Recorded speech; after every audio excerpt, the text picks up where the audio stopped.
Yo guys, welcome back to my channel. If you've not done already, please click the subscribe button and do all the good stuff. Follow me across all my social media platforms. Links are in the description box below. We've had a great weekend of boxing. We've had Andrade knocking out Quigley. Wow, I'm so pumped about that. We had Azeez slumping, Jose Alberton.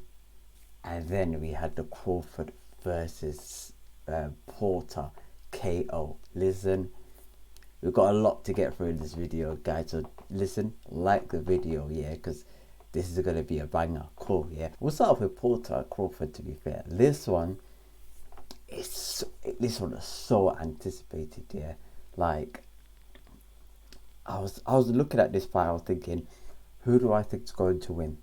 And I think that I had Crawford winning this fight by points though.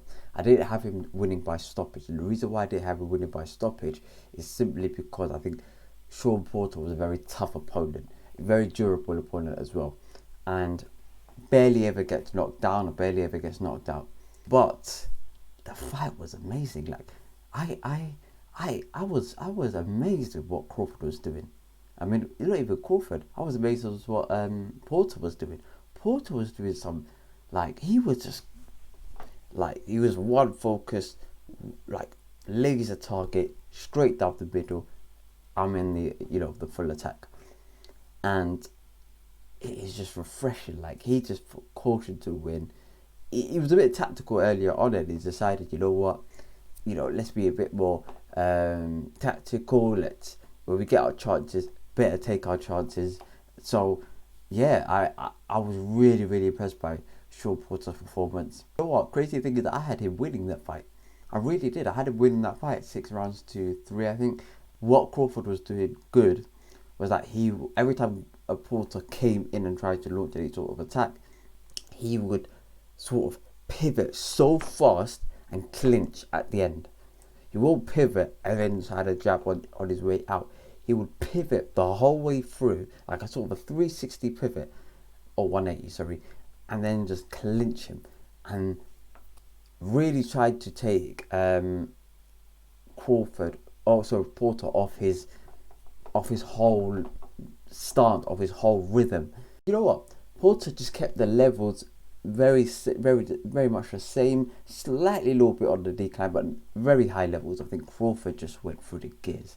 He just went from gear 2 to about gear 5 straight away. He just went for it. Pew, straight away. He thought, once he thought he was losing, which I had him losing, he stepped it up, saw an opening. Instead of just trying to jab and keep dancing with him, go for it, Like, hit him with a good straight right hand. I think they were good. He hit him first knockdown. I think he hit him with a good left uppercut, and then he hit him with a good left hook for the second knockdown. And then after the second knockdown, I thought, you know what? I thought Crawford. The thing is, I didn't think that Crawford during that round would just knock him out, spark God, and get him the hell out of there, or put him in a position where he damaged him so much like he did to Kell Brook. I thought that Porter would be able to recover at least a little bit and use the break to sort of rejuvenate, recover, and sort of be competitive in the last couple of rounds. His father waved it off, and you know what? Again, for me, and I said this on Twitter, his father knows him better than anybody else. If his father throws in the towel, then I can't really I can't protest against it, because I'm not in the camp. I just seen it from face on. I thought he had a lot more left in him. That's from my perspective.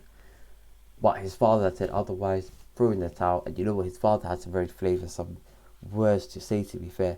Is Kenny Porter said that the reason why he lost is because of poor preparation, and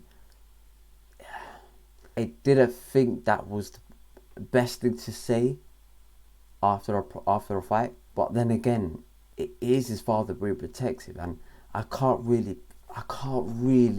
stick it on him, because it's his father.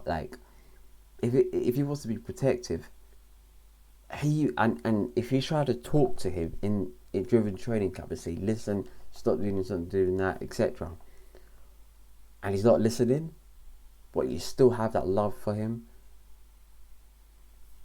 doing it publicly, I don't agree with it. But that is also a tactic that a lot of people use, and I'm not for it though. But I'm looking at it looking like, ram, like it's looking like bare domestics out in the open. But then again, they're fighter and trainer. So anyway, regardless, I do think Kenny was right to do that. But then Porter announced his retirement. You know, big him up for his retirement. Before I get to Crawford, actually, big Porter for his retirement, because he's demonstrated in his career that he's been up for the big fights. He's up for the big challenges. He's put himself against the toughest opponent without no way of pricing himself out, without no ducking, etc. To my understanding, because some haters of Porter will tell me otherwise, but to my understanding, I don't think he's ducked an opponent. He comes across as a nice guy, respectable guy. He has a great podcast as well, The Porter Way. I've got no real qualms about Shawn Porter. So for me, I think Porter has got a very fruitful career in the media or in the podcasting industry, to be fair. That's all media, to be fair. But in the media industry, he's got a very fruitful career. Very fruitful career. And I'd like to see him also maybe manage fighters as well. Manage fighters, sit with fighters and tell them, look, you shouldn't price yourself out with regards to that. Because if he's a fighter that's constantly getting fights, we have to start looking at every other fighter thinking, or every other manager thinking, what are they doing in the Porter camp that we're not doing in our camp that's making us not get those sort of fights? So I think he'll be a great manager as well. But, you know, the sky's the limit. He announced his retirement. Some people say, you know, is that the fight to go out your retirement like that? Who can he fight though?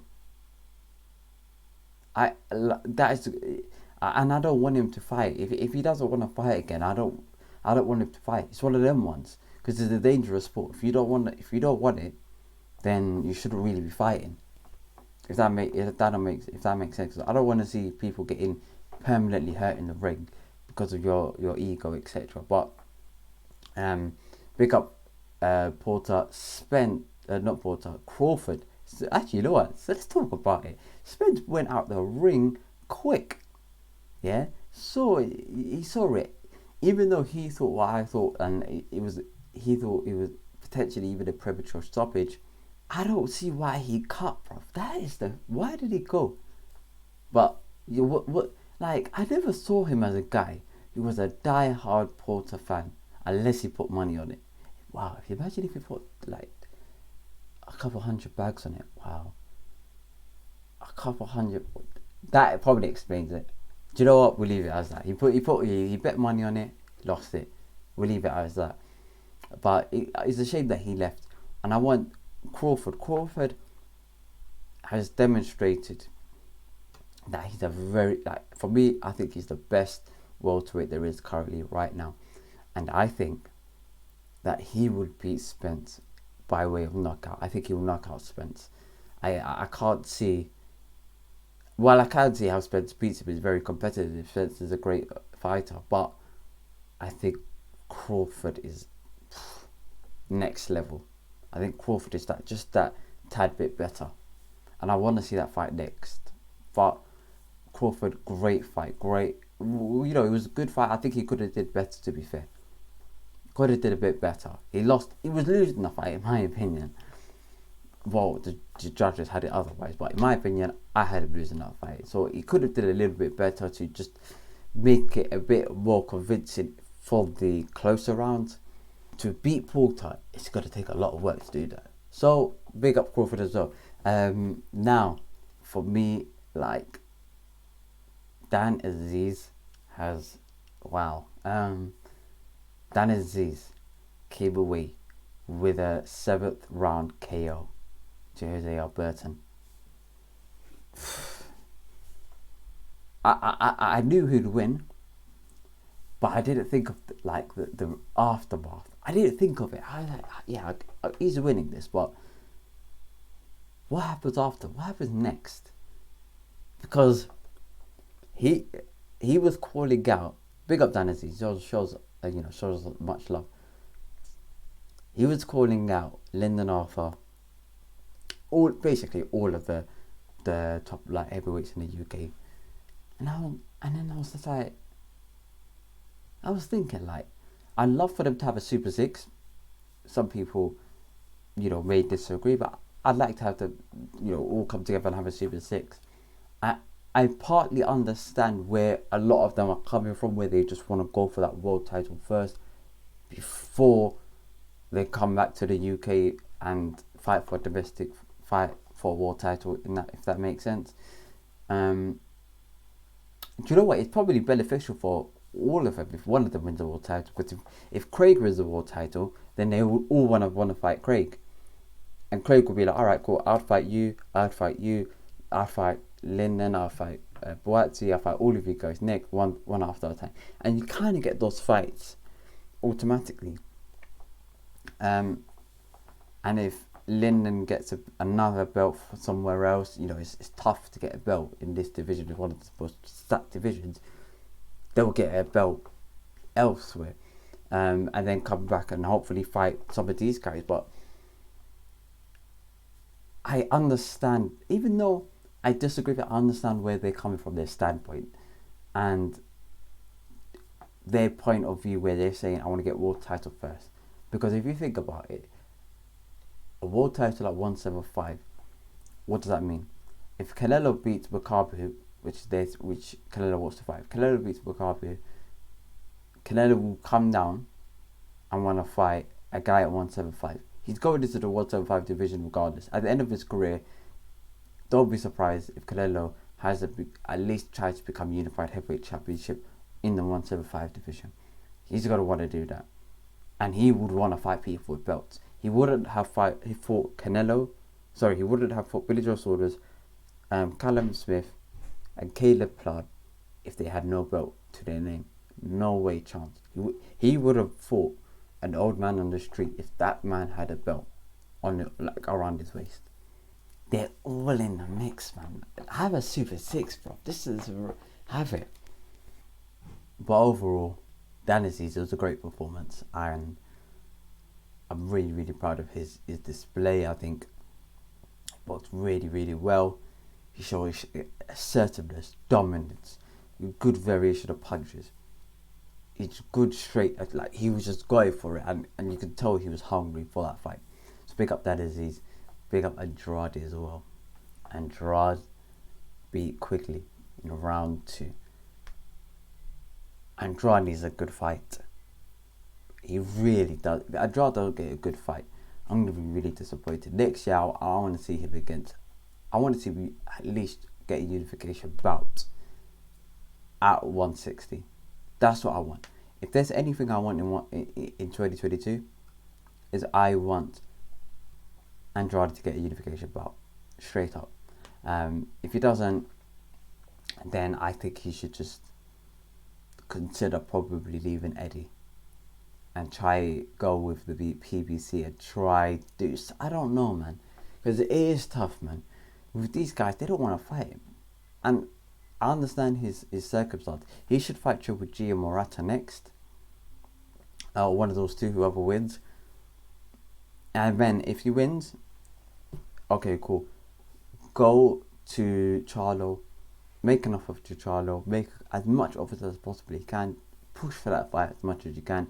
If you don't get that fight, vacate the belts, go to 168 and fight for one of the vacant titles, because Canelo just probably vacated because he's jumped up to cruiserweight, the way there.